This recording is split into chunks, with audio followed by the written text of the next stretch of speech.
आज हमारे राष्ट्रीय अध्यक्ष श्री अमित भाई शाह जी ने अपनी राष्ट्रीय टीम की घोषणा की है।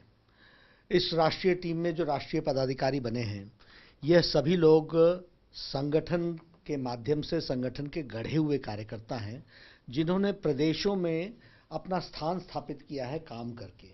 चौक चौपाल खेत सभी जगह से होते हुए पार्टी के संगठन को मजबूत करते हुए एक अपने सामर्थ्य को स्थापित करते हुए प्रदेशों में ऐसे गढ़े हुए कार्यकर्ताओं के राष्ट्रीय पदाधिकारी के रूप में लिया गया है। बीजेपी प्रेसिडेंट अमित शाह ने अपनी नई टीम का ऐलान कर दिया और हमारे साथ बातचीत के लिए सुधांशु त्रिवेदी जी हैं। सर, सबसे पहले आपका रिएक्शन जानना चाहूंगे अमित शाह की इस नई टीम पर। देखिए, हमारे राष्ट्रीय अध्यक्ष अमित शाह जी ने जो आज नई टीम का गठन किया है, उसमें उन्होंने युवा नेतृत्व, अनुभव, परिपक्वता, क्षमता, भिन्न भिन्न क्षेत्रों का प्रतिनिधित्व और भिन्न भिन्न सामाजिक वर्गों की सहभागिता के बीच एक समन्वय स्थापित करके एक प्रभावी टीम प्रस्तुत की है। सर, आपने युवा नेतृत्व की बात की गई, कई युवा चेहरों को भी जगह दी गई, लेकिन युवा सांसद वरुण गांधी का जो नाम है वो इस लिस्ट से नदारद है। पार्टी में नेतृत्व का परिवर्तन एक सहज और स्वाभाविक प्रक्रिया है। समय समय पर पार्टी भिन्न भिन्न कार्यकर्ताओं की योग्यता, क्षमता, उपयोगिता, परिस्थिति के अनुसार दायित्व देती रही है और आगे भी दायित्व देती रहेगी। सर, आपसे लास्ट सवाल जानना चाहूंगी कि इस पूरी टीम का जो गठन है वो आगामी 4 राज्यों में होने वाले विधानसभा चुनावों को देखते हुए किया गया है, लेकिन जो जम्मू कश्मीर का रिप्रेजेंटेटिव है वो यहाँ पर नहीं है। देखिए, ये टीम राष्ट्रीय परिप्रेक्ष्य में राष्ट्रीय दृष्टिकोण से की गई है, परंतु आगामी विधानसभा चुनावों में श्री अमित शाह जी के नेतृत्व में यह टीम एक प्रभावी भूमिका निभाएगी और श्री नरेंद्र मोदी जी का जो संकल्प है कांग्रेस मुक्त भारत बनाने का, उस दिशा में एक कदम और आगे बढ़ाएगी। कांग्रेस मुक्त भारत या भ्रष्टाचार, महंगाई जैसे मुद्दे से मुक्त भारत होगा? क्योंकि भ्रष्टाचार, महंगाई और कुशासन की प्रतीक कांग्रेस हो गई है, इसलिए उन सब को यदि सम्मिलित रूप में एक वाक्य में कहना हो तो इसलिए मोदी जी ने कांग्रेस कहा है, जो कि इन तीनों चीजों की प्रतीक है तथा कांग्रेस की मुक्ति के साथ भारत को स्वतः ही भ्रष्टाचार, महंगाई और कुशासन से भी मुक्ति मिल जाएगी। बहुत बहुत शुक्रिया इस बातचीत के लिए। ये थे हमारे साथ सुधांशु त्रिवेदी, जिन्होंने साफ कहा कि जो नई टीम है जिसका गठन किया गया है उसका उद्देश्य कांग्रेस मुक्त भारत बनाना होगा। कैमरा पर्सन मनमोहन के साथ गीतांजलि राघव, मुंसिफ टीवी, दिल्ली।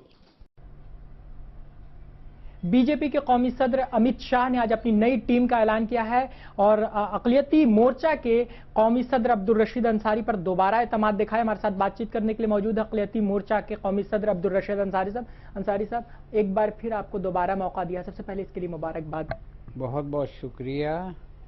कैसे आप इस जिम्मेदारी को फिर से निभाएंगे? हालांकि आप रेगुलर काम करते रहे हैं बीजेपी के लिए और अक़लियती मोर्चा के सदर के तौर पर भी बहुत दिनों से काम कर रहे हैं। भाई, आप देखते हैं कि पार्टी की जो जिम्मेदारियां हमारे कांधों पर डाली गई हैं, उसे हम अपनी पूरी टीम के साथ मिलकर पूरा करने की कोशिश करते हैं।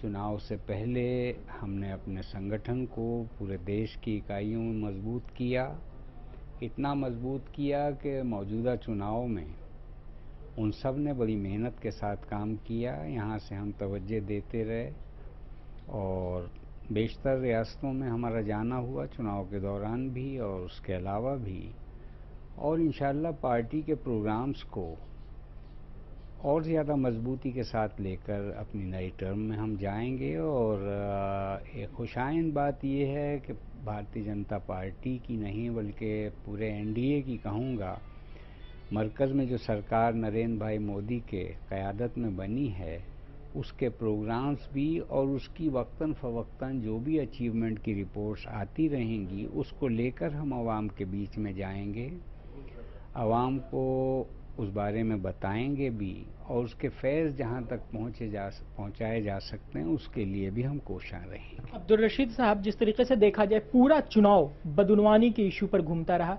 बदउनवानी के नाम पर आपने चुनाव जीता, उसके बावजूद अमित शाह ने जो अपनी नई टीम का ऐलान किया है उसमें येदियुरप्पा साहब का नाम शामिल है। बदउनवानी के लिए उनका भी नाम बहुत ज्यादा उजागर किया गया था। कोई इल्ज़ाम तो किसी पर भी लगाया जा सकता है। अगर आपको याद हो तो एक ज़माने में एक इल्ज़ाम इंदिरा गांधी पर लगा था, किसी ने कहा मेरी मुर्गियां चुरा ली। इल्ज़ाम तो किसी पर भी लग जाता है, मगर बदउनवानी के नाम पर भी बेशुमार लोगों पर इल्ज़ाम लगते रहे हैं। जो साबित हो जाए उसकी बात कीजिए।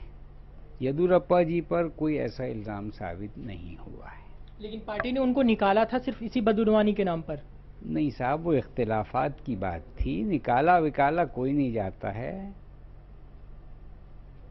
तब्दीलियां हर सियासी पार्टी में होती हैं और सियासी पार्टी के लिए भी, समाजी तंजीमों के लिए भी और ज़ाती ज़िंदगियों में भी तब्दीलियां ज़रूरी नहीं है कि नेगेटिव एंगल से ही हों, किसी बेहतर तवक्को पर भी तब्दीलियां होती हैं। पार्टी ने कई लोगों को, खासतौर से अमित शाह ने जो अपनी टीम नई तैयार की, उसमें कुछ लोगों को बाहर भी रखा जो पहले से टीम में हुआ करते थे, उसका क्या असर पड़ेगा पार्टी में? नहीं, देखिए, आप एक उसूल को देखें तो उसके तहत रवा पानी जो है वो पाक होता है और रुका हुआ पानी जो है नापाकी के इम्कानात उसमें बढ़ जाते हैं। तो पार्टी ने जिन नहीं नहीं नहीं नहीं, इसे पूरा करने दीजिए मुझे जुमला, आप इसको गलत मानी पहना देंगे। मैं जानता हूँ आपकी खूबियों में से खूबी ये भी है। हमारा कहना ये है कि तंजीम के अंदर हमेशा तब्दीलियां होती रही हैं और ये एक सेहतमंद तंजीम के लिए ज़रूरी भी है। पार्टी में ऐसा नहीं है कि किसी की शख्सी हुकूमत लंबे अरसे चलती हो। पार्टी में काम करने वाले बेशुमार लोग हैं। तो क्या वरुण गांधी को आप ठहरा हुआ पानी कह रहे हैं? नहीं, कतई नहीं। मैंने इसीलिए कहा कि मुझे जुमला पूरा करने दीजिए। ऐसी कोई बात नहीं है, जो टीम में आए हैं उन पर भी एतमाद है और अगर किसी वजह से कोई मौजूदा टीम में नहीं आया है उस पर भी उतना ही एतमाद है। मगर यह है कि ऐसी तब्दीलियां हर संगठन में, हर तंजीम में होती रही हैं और उसको कोई गलत मानी नहीं पहनाने चाहिए। शुक्रिया। तो इस तरह अब्दुल रशीद अंसारी साहब पूरी तरीके से मुत्तफिक अमित शाह की उस नई टीम के साथ, जिसमें कई नए चेहरे जिस तरीके से आए वैसे कई पुराने चेहरे लाइक वरुण गांधी जैसे चेहरे बाहर हो गए हैं। कैमरा पर्सन अंकित के साथ अंजरुल्लाह, मुंसिफ टीवी, दिल्ली।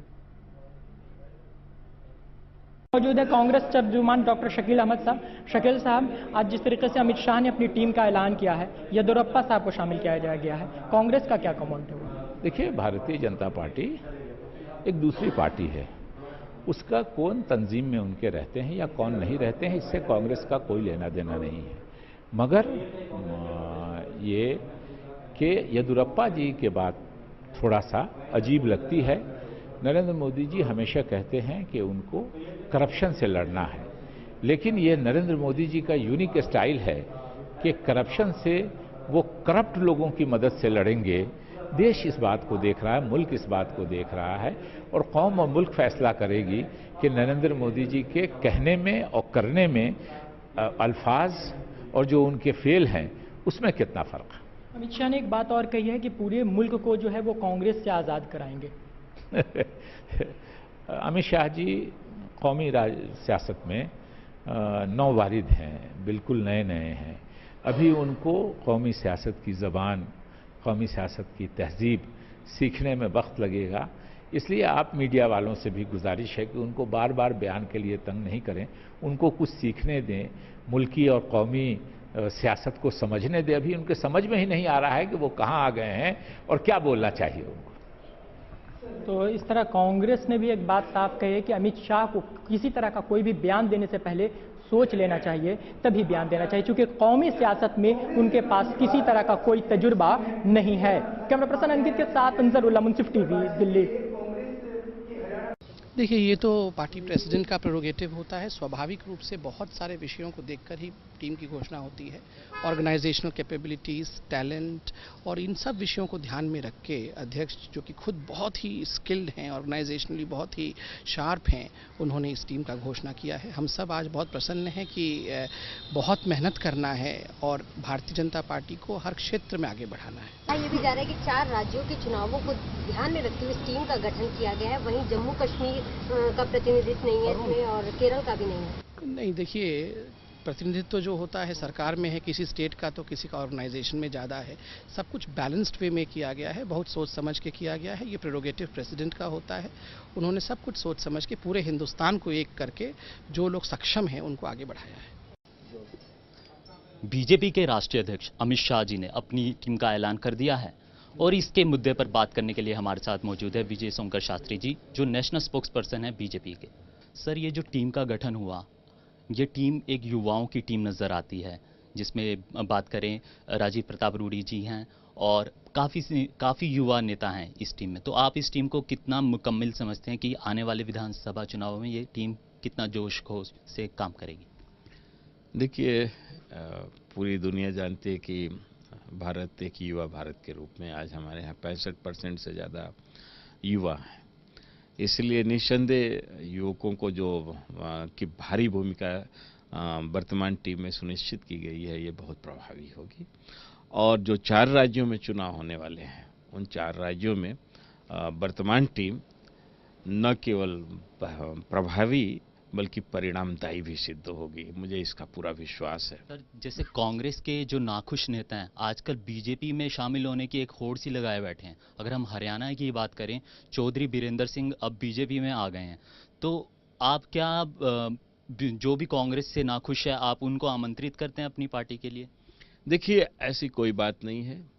हम किसी नाखुश को अपनी पार्टी में नहीं लेना चाहते और न ही ऐसे कंट्रोवर्शियल लोगों को हम अपनी पार्टी में लेना चाहते हैं जिनके बारे में जनता में छवि उनकी खराब हो।